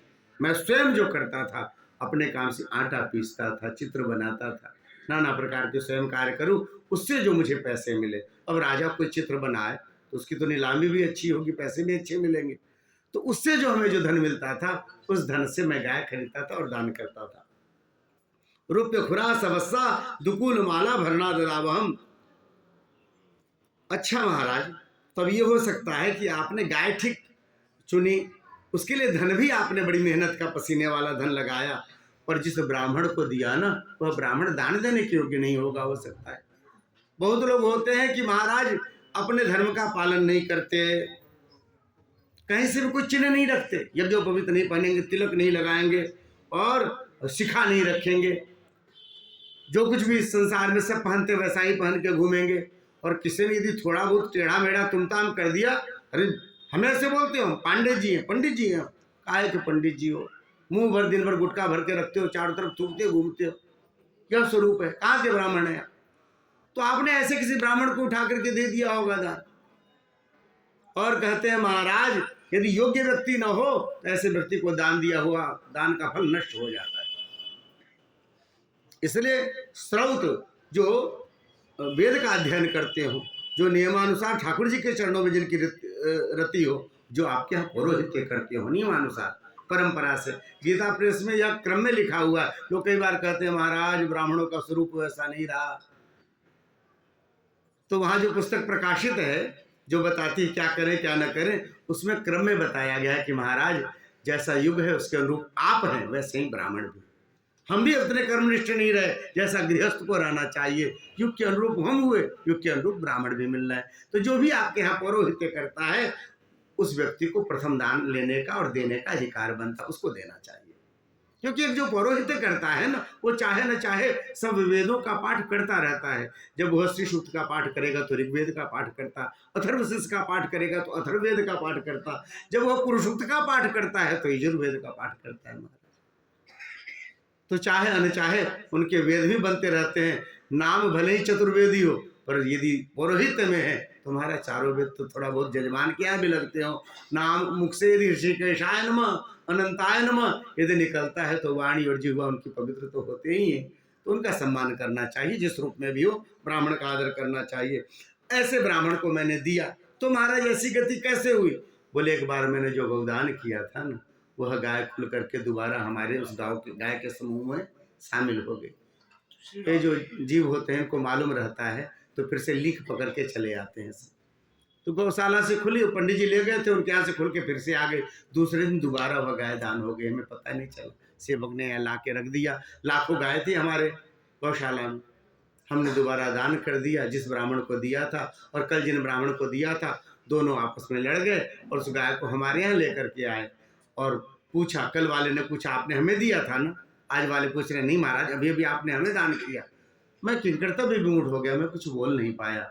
दोनों ब्राह्मण नाराज होकर के वह दान दी हुई गाय हमारे यहाँ छोड़ करके चले गए, जिसके फलस्वरूप जब मैं धर्मराज के पास गया हूँ, धर्मराज ने कहा कि नृग तुमने इतना पुण्य किया है, इतना दान किया है कि तुम्हारे पहाड़ के जैसे पुण्य है, एक तिल के दाने जैसा पाप हो गया तुमसे। तुम्हारे यहाँ दी हुई वस्तु, दान की हुई वस्तु तुम्हारे यहाँ रह गई, पहले पाप भोगोगे या पुण्य भोगोगे? बोले महाराज तिल ही जैसा पाप है तो पहले पाप भोग लेते हैं। और उसी समय गिरगिट बन करके मैं इस कुएं में गिर पड़ा। हजारों वर्ष से मैं तपस्या कर रहा था और विचार कर रहा था भगवान कभी कृपा करेंगे और मुझे इस योनि से छुटकारा मिलेगी। यह स्थिति है। अब जो सुना है सबने तो सब आश्चर्यचकित रह गए। देखो भैया, सुदत्तम परदत्तम वा ब्रह्मवित्तिम हरेच्चयः 60 वर्ष सहस्राणि विष्ठायाम जायते कृमि। अपने द्वारा या दूसरे के द्वारा दिया हुआ ब्रह्म धन का जो अपहरण करता है, कहते हैं उसको 60,000 वर्ष तक मल का कीड़ा बन करके रहना पड़ता है। इसलिए ऐसा उन्होंने जब समझाया और वहां से निकल गए। भगवान अपने बच्चों को समझा रहे हैं, जान रहे हैं कि ब्राह्मणों का ही शाप इन्हें लगेगा, इन्हें ब्राह्मणों के चरणों में निष्ठा होनी चाहिए। कहते हैं बेटा, ब्राह्मण कैसा भी हो तपस्वी होता है, भला बुरा कहता रहे, डांटता रहे, मारता रहे, उनको दूर से प्रणाम ही किया करो, उनका सम्मान ही करना चाहिए। नहीं तो जीवन में यदि उनके द्वारा या मंदिर का या मूर्ति का, जो मंदिरों के लिए धन रखे जाते हैं, खेत आदि रखे जाते हैं, अनाज रखे जाते हैं, उनके निमित्त जो व्यवस्था बनाई जाती है, महाराज यह सब क्या है? देवधन है। और यदि आप अपने स्वार्थ के लिए प्रयोग करने लग जाएं तो कहते हैं महाराज यह विष से भी ज्यादा भयंकर होता है। विष से भयंकर कहने का अर्थ, बोले महाराज जो विष को खाता है वह स्वयं केवल मरता है, पर जो यह देवधन खाता है उसकी 21 पीढ़ियां नरक में चली जाती। तो अपने जो पूर्वज हैं, पितर हैं, वो भी नरक में चले जाते हैं। इसलिए ऐसे धन से बचना चाहिए। ऐसा हमारे यहाँ पहले भी सब बड़े वृद्ध भी कह गए। यहाँ ठाकुर जी अपने बच्चों को, पुत्र और पौत्रों को समझा रहे हैं। इस तरह से आपने यह कथा सुनी। बोलिए भक्तवत्सल भगवान की। आगे में भगवान ने बहुत सुंदर राजसू यज्ञ में सहायता करी है, जरासंध का वध करवाया भीम के हाथों। कथा आती है, नारद जी भगवान का गृहस्थी देखने आते हैं, विचार करते हैं, सब जगह थोड़े बहुत झगड़ा लड़ाई करा के आनंद लेते हैं। चलो ठाकुर जी के यहाँ 16,108 पत्नियां हैं, एक दो रहे तो दिक्कत होती है, यहाँ इतने सारे थोड़ा आनंद ले लेंगे। पर ठाकुर जी की ऐसी लीला, जहाँ जिस घर में गए ठाकुर जी मिले, कहीं बच्चों को पढ़ाते हुए, कहीं भगवान की सेवा करते हुए, कहीं ध्यान लगाते हुए, कहीं आपस में लोगों से बात करते हुए हैं। कहीं ऐसा कोई भवन ही नहीं दिखा, मंदिर नहीं दिखा जिसमें ठाकुर ना हो जी। ऐसा नारद जी की दिव्य कथा आती है। और फिर राजसू यज्ञ का क्रम, परमात्मा ने राजसू यज्ञ पूरा कराया। यह निश्चित किया गया कि सबको कुछ न कुछ कार्य दिया जा रहा है। तो भगवान कृष्ण ने कहा कि मेरे लिए भी कुछ कार्य निश्चित करो। सबने कहा प्रभु आप ही की कृपा से तो यज्ञ हो रहा है, आप देवता हैं, आपको कोई कार्य कैसे दिया जा सकता है? आपको जो समझ में आप खुद ही कर लेना।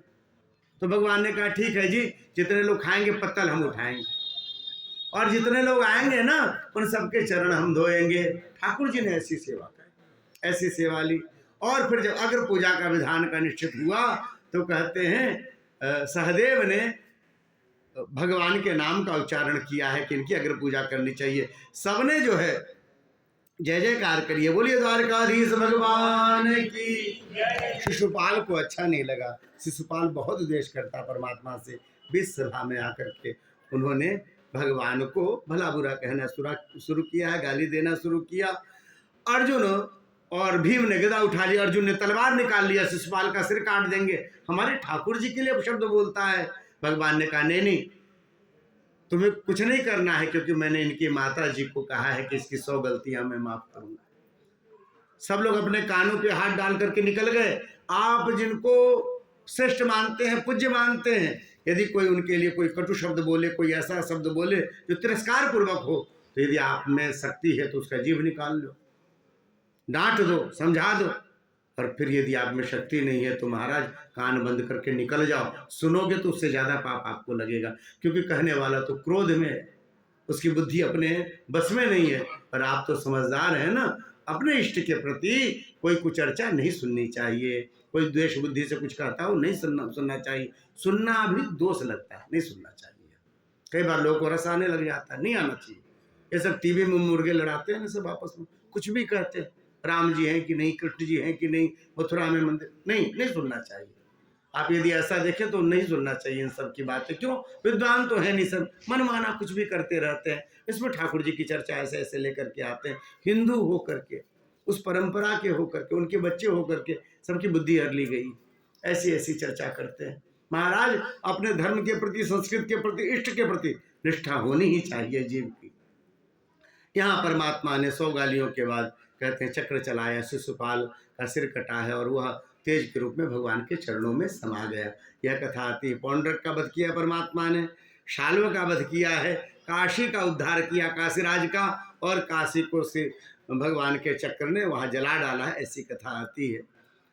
और इसके बाद एक प्रश्न पूछा परीक्षित जी ने, कहा कि प्रभु आपने बड़े बड़े राजाओं की कथा सुनाई, बड़े बड़े ऋषि मुनियों की कथा सुनाई, ब्रह्मादि की कथा सुनाई, किसी ऐसे की कथा सुनाओ जिसका भगवान के अलावा कोई ना हो, और भगवान के अलावा वो किसी को न खोजता, उसके सब धन ठाकुर जी ही हो। जब ही ऐसा कहा तो श्रीदामा की कथा शुरू हुई है। एक ब्राह्मण थे, यहाँ पर बड़े भाव से श्री सुखदेव जी कहते हैं, हाँ परीक्षित एक ब्राह्मण थे, वो कृष्ण के परम भक्त थे, बालपने में शांतिपुनी आश्रम में भगवान के साथ पढ़े हुए थे, उनको अपना मित्र मानते थे।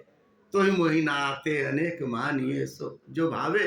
महाराज बहुत अपना मानते थे सुदामा, और निरंतर उनके ख्याल में खोए रहते, उनके नाम का जप करते रहते। कोई यदि जजमानी के लिए बुला के ले जाए, पंडित जी सत्यनारायण कथा करा दो, पंडित जी हवन करा दो, तो फिर जाए, और नहीं तो बैठ करके ठाकुर जी के नाम का जप करते रहे, ठाकुर जी के दिव्य छवि को देखते हुए। जीवन का स्वरूप है महाराज, कभी कभी बड़ी परीक्षा हो जाती है जी, ठाकुर जी के भक्त की तो ज़्यादा होती है। कहते हैं महाराज जो सड़क पे पत्थर पड़े रहते हैं, कोई भी उठा करके चेक नहीं करता कि ये कैसा है, क्या क्वालिटी है उनकी। पर कोई कहे कि हीरा है, फिर हीरे को घिसा जाता है, उसकी कटिंग की जाती है, काटे जाते हैं, और तब यह तय होता है कि नहीं भैया ये हीरा है और इसकी कीमत है। जीवन में जिसकी कीमत बननी होती है उसकी परीक्षा बहुत होती है। सुदामा जी के जीवन में भी ऐसी ही बात है। महाराज इनके यहाँ आर्थिक दिक्कत, बहुत विसंगतियाँ, ऐसी स्थिति की पत्नी के पास दूसरी साड़ी नहीं, जो पहन रही है वही धीरे धीरे फट गई, सिल सिल के पहनती। इनके पास भी बहुत सारे कपड़े नहीं, जो धोती है उसी को टुकड़े बनाए हैं और उसी को ब्रह्मगाती लगा लेते हैं, उसी की धोती पहन लेते हैं, पर बहुत संतुष्ट रहते। माथे पर चमक बना रहता, तेज बना रहता। 2 बालक हैं, ठाकुर जी जब ऐसी परिस्थितियां देते तो अनुकूलता दे देते हैं घर परिवार की। वो दोनों बालक भी किसी को नहीं कहने जाते। यदि किसी दिन रोटी नहीं मिली तो, किसी दिन चावल नहीं मिला तो, एक बार की कथा कि कहते हैं कुछ दिनों तक होता, कभी घर मास आ गया, बहुत दिनों तक पूजा पाठ नहीं हुए, तो बहुत दिनों तक जब घर में कुछ आया नहीं तो धीरे धीरे घर में जो रखे थे सब समाप्त होने लग गए। और ऐसा हुआ कि ठाकुर जी को भोग नहीं लगा जी। फिर 1 दिन 2 दिन 3 दिन ठाकुर जी को कुछ भोग नहीं लगा पाए, क्योंकि चूल्हा नहीं जला।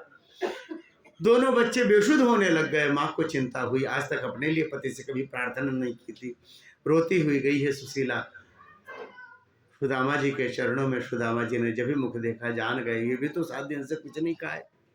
बोले देखो सुशीला, श्री डोंगरे जी महाराज उनकी पत्नी का नाम सुशीला बताते हैं।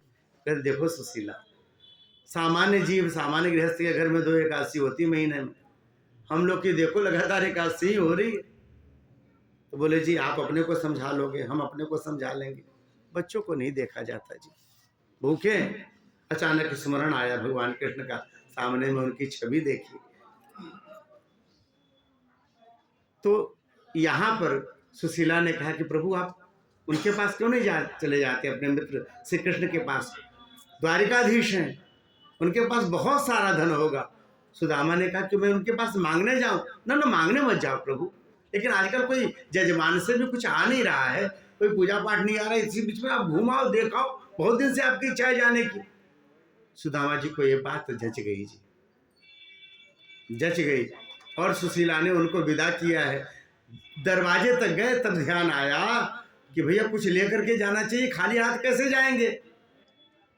गृह कल्याणी दिए ताम, मांग रहे कुछ है घर में दो। अरे उसके वहां मांग रहे जब उन्हें खुद मालूम है 7 दिन से भोजन नहीं बना घर में, कुछ है क्या घर में। पर महाराज ठाकुर जी की कृपा ऐसी है, बड़ी स्वाभिमानी है, अगल बगल अड़ोस पड़ोस कभी किसी से कुछ कभी मांगा नहीं। आज बाहर निकली है, 4 घरों से 4 मुट्ठी चूड़ा मांग करके लाई। सब चाहते रहते कि कुछ न कुछ दे, अवसर आए ऐसा, पर स्वाभिमानी है, सोचती हमारे पति का अभिमान टूटेगा। स्वाभिमान हम यदि किसी से मांगेंगे तो, इसलिए कभी किसी से नहीं मांगा। आज 4 मुट्ठी चूड़ा यह कह करके लाई है कि हमारे यहाँ जजमानी से आएगा तो हम वापस कर देंगे। और फिर अपने किसी वस्त्र में बांधा तो अपने आंचल को फाड़ा है और उसमें 4 मुट्ठी चूड़ा बांधा। विचार किया हमारे पति स्वाभिमानी हैं, स्वयं तो घर की परिस्थिति नहीं कहेंगे, हमारे आंचल का टुकड़ा जाकर के बताएगा कि ठाकुर तुम्हारे चरणों के सहारे जो रहते हैं, देखो कैसे उनकी स्थिति कैसी है। एक हमारे अयोध्या के बड़े अच्छे संत हैं और अभी भी दर्शन होते हैं उनके, बड़े सुंदर, ठाकुर जी के पास से कुशल हैं, श्री स्वामी शरण जी महाराज। स्वामी शरण जी हमारे मामा जी, श्री नारायण दास जी भक्तमाली मामा जी, उनको अपना मित्र कहा करते। अयोध्या पहुंचे ना तो आसन उनके यहाँ जाके रखते थे। अब सोचो वो उनको जो मित्र कहते होंगे तो उनका स्वरूप क्या होगा, सहज है।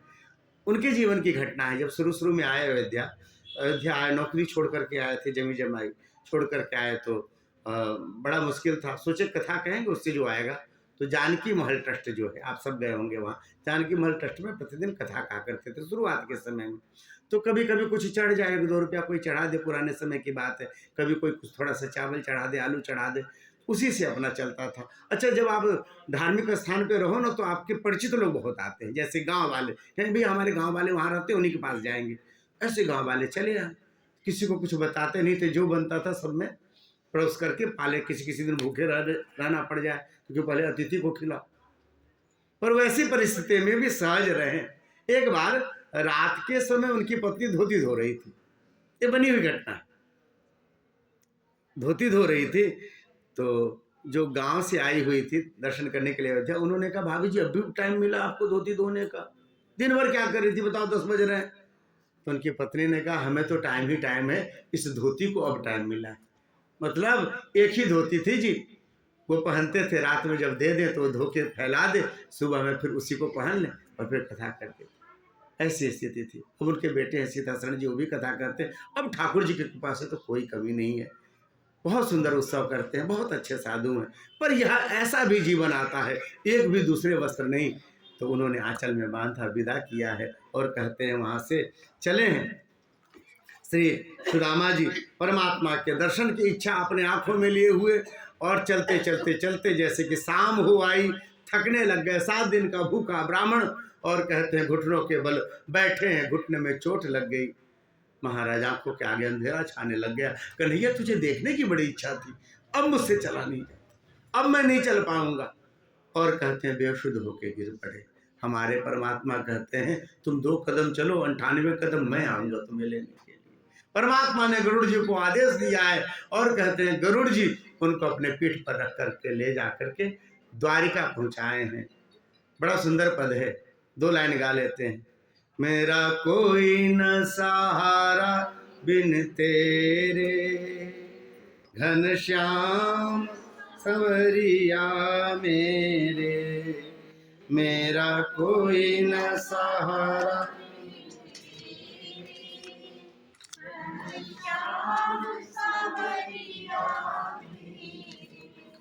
मेरा कोई न सहारा बिन तेरे, घन श्याम संवरिया मेरे, मेरा कोई न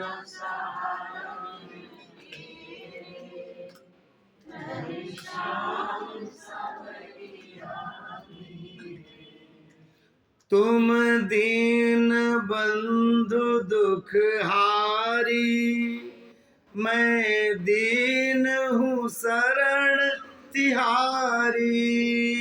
तुम दीन बंधु दुख हारी, मैं दीन हूँ शरण तिहारी। मेटो जन्म मरण के फेरे, मेटो जन्म मरण के फेरे। घन श्याम सवरिया मेरे, मेरा कोई न सहारा बिन तेरे।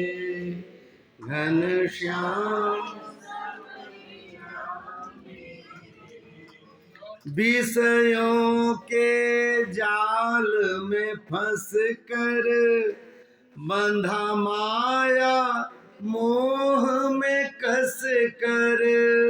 विषयों के जाल में फंस कर, बंधा माया मोह में कस कर।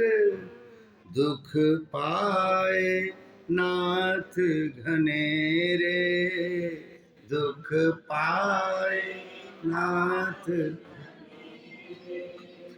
घन श्याम संवरिया मेरे, मेरा कोई न सहारा।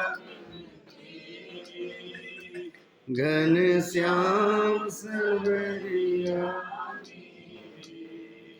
मैं दीननाथ हितकारी, एक आशा नाथ तुम्हारी।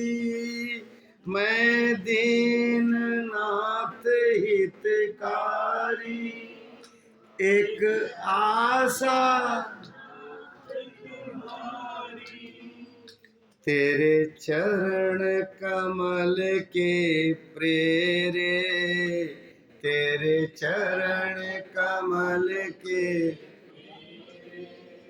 घन श्याम संवरिया मेरे, मेरा कोई न सहारा बिन तेरे। घन श्याम संवरिया मेरे, दिन रैन चैन नहीं आवे, एक तेरी याद सतावे। दिन रैन चैन आवे, एक तेरी याद सतावे। जग देख लिया बहु तेरे, जग देख लिया बहु। घन श्याम संवरिया मेरे, मेरा कोई न सहारा बिन तेरे। घन श्याम संवरिया। परमात्मा की कृपा से पहुंचे हैं द्वारिका, समुद्र के किनारे रख दिया है उन्हें, और गरुड़ जी के स्पर्श पाते ही शरीर की सब थकान निकल गई। समुद्र की उत्ताल लहरें आई हैं और इनको स्नान करा करके निकल गई। जब ही स्नान किया, जल के धोने से फिर से बेहोशी टूटी। देखा चारों तरफ, अरे ये तो सुंदर द्वारिका, लगता मैं सपना तो नहीं देख रहा हूँ। और फिर पहुँचे हैं द्वार पर। जैसी प्रसिद्ध कथा है, यहाँ भागवत तो दिया हुआ है वैसा ही, जैसा परमात्मा कोई भी ब्राह्मण आ जाए, किसी भी अवस्था में आ जाए, किसी समय आ जाए, रोकना मत, ऐसा ठाकुर जी ने कह के रखा है। पर नरोत्तम दास जी का बड़ा सुंदर भाव, हम सब बचपन से पढ़ते आए हैं। नरोत्तम दास जी का भाव यह कि उन्होंने पूछा द्वारपालों से, कृष्ण का महल यही है क्या? बोले हाँ महाराज, पर आप जैसे बोल रहे हो ना, आप पंडित जी लग रहे हो, ऐसे नहीं बोलो, अच्छा नहीं लगता, हमारे मालिक हैं। फिर कैसे बोले? बोले हमारे ठाकुर जी को द्वारकाधीश चक्रवर्ती सम्राट भगवान श्री कृष्ण बोलते हैं। अच्छा जी, हम तो बचपन के उनके मित्र हैं, हम दोनों साथ में पढ़ते थे। तो हमें दर्शन की इच्छा हुई इसलिए हम चले आए। हम वैसे ही बोलेंगे जैसे आप बोल रहे हैं, हमें बता दो कि कहाँ रहते हैं, तो उनको खबर कर दो, हम जाके मिला। द्वारपाल ने कहा कि प्रभु अपनी तरफ देखो ध्यान से, कहाँ द्वारिकाधीश, कहाँ आप दोनों की भला मित्रता हो सकती? कहाँ आपके शरीर पे पूरे कपड़े नहीं, कहाँ द्वारिकाधीश, सोने का महल। अरे महाराज पंडित जी झूठ क्यों बोलते हो? भगवान ने किसी को मना नहीं किया। जो भी आए ब्राह्मण उसको आने का आदेश है, बिल्कुल महल तक जाने देने के लिए, उनके भगवान के आसन तक आप जा सकते हैं। ऐसे क्यों बोलते हो आप? जब भी ऐसा कहा तो बुरा लगा सुदामा जी को, नरोत्तम दास जी का भाव। सुदामा जी वहीं पे नट गए, बोले हम आज तक झूठ कभी नहीं बोले, हमने अभी तक कभी झूठ नहीं बोला, हमारा मित्र है श्री कृष्ण। और देखो अब हम खड़े हैं, जाकर के खबर करो कि सुदामा आया है, और अब मुझे यदि यहाँ से लेने आएगा ना तभी मैं जाऊंगा, नहीं तो मैं प्रवेश नहीं करूंगा द्वार से। अब तो द्वारपाल घबराया, ठाकुर से डांट सुननी पड़ेगी। बोले पंडित जी क्यों गुस्साते हो महाराज, बात निकल गई मुझसे, रहने तो, भूल जाओ, आप जाओ दर्शन कराओ। बोले नहीं अब हम नहीं जाने वाले। महाराज 7 दिन का भूखा ब्राह्मण नट गए। अब तो द्वारपाल वहां से चले हैं और जाकर के भगवान के सामने खड़े हुए। ठाकुर जी हमारे सिंहासन पर बैठे हुए, श्री सत्यभामा जी छत्र लिए हुए हैं, और बाकी रुक्मिणी जी छमर डुला रही, सब रानियां सेवा में लगी हुई, परमात्मा बैठे हुए। द्वारपाल ने आकर के कहना शुरू किया, प्रभु अद्भुत ब्राह्मण है, द्वार पर आया है। ब्राह्मण तो ब्राह्मण होता, अद्भुत क्या है? कोई द्वारिका में बहुत दान दक्षिणा मिलती होगी, पंडित जी लोग गोल मटोल दिखते होंगे हम लोग की तरह। अब बेचारा दुबला पतला ब्राह्मण देखा नहीं होगा, इसलिए शायद अद्भुत कह रहा है। शीस पगान झगा तन पे, प्रभु जाने को आई बसे कहीं ग्राम। धोती फटी सिलटी दुपटी, अरु पायो पान की नहीं सामा। द्वार खरे द्विज दुर्बल देखी, रहो चकिसो वसुधा अभिरामा। मेरे मित्र का महल है, कितना सुंदर, इसमें मेरा मित्र निवास करता है कृष्ण। द्वार खरे द्विज दुर्बल देखी, रहो चकिसो वसुधा अभिरामा। भगवान कह रहे हैं इतनी भूमिका क्यों बांध रहे हो, नाम बताओ कौन देवता है? पूछत दीन दयाल को धाम, बतावत आपन नाम सुदामा। अरे सुदामा आया है, तूने इतनी भूमिका बांधी, द्वार पर खड़ा है। दौरे द्वारपाल से सुना सुदामा नाम पाड़े सुनी, छारी राज काज ऐसी जीत की गति जान के। परमात्मा दौड़े हैं, भगवान दौड़े। अब तो महाराज जो छत्र लिया वो छत्र लेके दौड़ा, जो चवर लिया चवर लेके दौड़ा, जो बेजन लिया बेजन लेके सेवा में दौड़ा। सब रानियां दौड़ रही हैं, परमात्मा दौड़ रहे, बिना पैर में कुछ पहने हुए खाली पैर दौड़े परमात्मा। सब चकित हैं, बालक सब चकित हैं, ऐसा कौन विशिष्ट आया है? स्वयं ब्रह्मा जी आए, इंद्र आए, वरुण आए, कुबेर आए, परमात्मा अपने आसन से उठते नहीं है महाराज, क्योंकि परमात्मा के अधीन है सब। ऐसा कौन विशिष्ट आया है जिसे लेने के लिए परमात्मा दौड़ करके द्वार पर जा रहे हैं? आज परमात्मा ठाकुर जी को ऐसा लगता है मैंने इतनी बड़ी द्वारिका क्यों बनाई, जो मुझे मित्र से मिलने में इतना समय लग रहा है। 1 द्वार 2 द्वार पार करते, जब द्वार पर पहुंचे, जब भी द्वार पर पहुंचे महाराज, परमात्मा के पांव ठिठके हैं, रुक गए, सबके पांव रुके। सामने देखा सुदामा खड़े, दुबले पतले से ब्राह्मण, पूरी हड्डी दिख रही बिल्कुल बिना एक्सरे की, गाल बिल्कुल चौकट हो गया, पर माथे में तेज चमक, प्रसन्न ब्राह्मण दिखता है।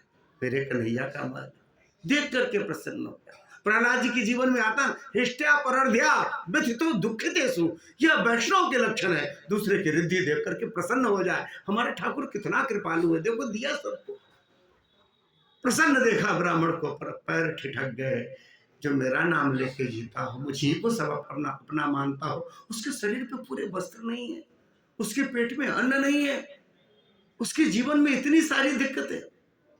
परमात्मा के पांव रुके, काहे का मैं शरणागत वत्सल, काहे का मैं भक्त वत्सल, काहे का मैं सबके बीच में यशस्वी होता रहता हूं, मैं अपने भक्त का ख्याल रखता हूं। अरे जब मेरा मित्र ऐसा हो गया, परमात्मा जब ही रुके, भरी भरी आंखों से देखा सुदामा को।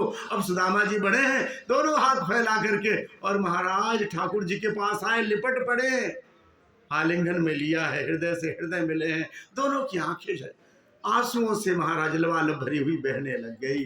परमात्मा जब रोते हैं तो गरम गरम आंसू हैं, दुख के आंसू। हमारा मित्र मिला भी तो कैसा मिला।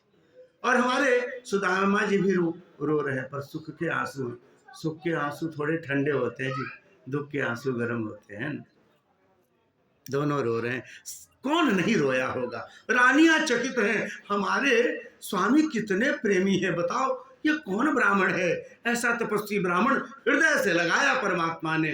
बालक रो रहे हैं, आकाश में देवता देख रहे हैं, उनकी आंखें बरस रही है। परमात्मा ने गोद में उठाया है और ला करके अपने आसन पर बैठाया, आदेश किया झड़िया लेकर के आओ, हैं? हम अपने हाथ से चरण धोएंगे, परात लेकर के आओ, जल लेकर के आओ। जब भी बोला, हाथ में चरण उठाया, चरण को देखते ही परमात्मा की आंखों से अश्रुधारा बहने लग गई। ऐसे बेहाल बेबाइन को पद कंटक जाल लगे पुनि जोय, हाय महादुख पायो सका तुम आय, इतै न कितै दिन कोय। देखी सुदामा की दीन दशा, करुणा करके करुणा निधि रोए। पानी परात को हाथ छुयो नहीं, नैनन के जल से पग धोए। गोस्वामी जी कहते हैं, जानत प्रीति रीति रघुराई। हमारे ठाकुर जानते प्रेम कैसे किया जाता है। संसार वाले स्वार्थी होते हैं जी, बेटा का पिता से हो या भाई का भाई से हो, मित्रों का हो, संसार में जितने हैं कुछ ना कुछ कहीं ना कोई स्वार्थ होता है।